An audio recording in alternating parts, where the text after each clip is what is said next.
Hello আসসালামু আলাইকুম, welcome to our page আমাদের রান্নাঘর। আজকে আমি রান্না করেছিলাম কচু দিয়ে চাক ভাজি। চলুন আপনাদের সাথে শেয়ার করি কীভাবে করছি। আচ্ছা, এই কচুটা দিয়ে আমরা চাক ভাজিটা রান্না করেছিলাম। তো চলুন এটাকে কেটে সুন্দর করে পরিষ্কার করে নিই।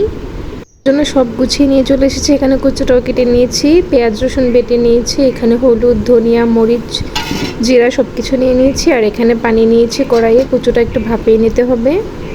আমার রান্নার সব প্রিপারেশন শেষ।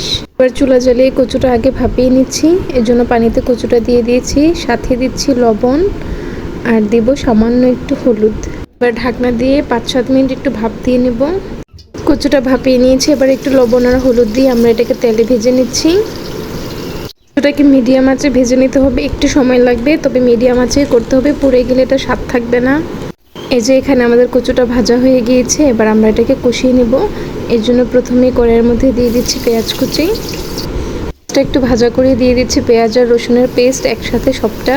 এবার একটু ভেজে নিচ্ছি যেন মশলার গায়ের কাঁচা গন্ধটা চলে যায়। এখন আমি যে শুকনো মশলাগুলো রেখেছিলাম এগুলো দিয়ে দিচ্ছি। পানি দিয়ে আমরা মশলাটা কষিয়ে নিয়েছিলাম। এবার দিয়ে দেবো আমাদের ভেজে রাখা কচু। আর মশলার সাথে কচুটা মিশিয়ে কিছুক্ষণ কষিয়ে নিতে হবে।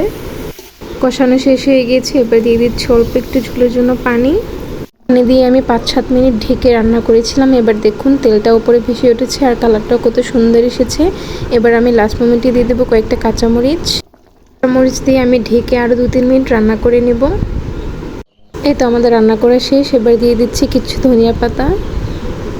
একটা বলে সার্ভ করে নিয়েছি। দেখুন আমাদের কচুটা কত সুন্দর হয়েছে আর দেখতে কতটা লোভনীয়, খেতে অনেক সুস্বাদু। আপনারা বাসায় অবশ্যই ট্রাই করবেন। আজকের ভিডিওটা এ পর্যন্তই ছিল। সবাই ভালো থাকবেন। আসসালামু আলাইকুম।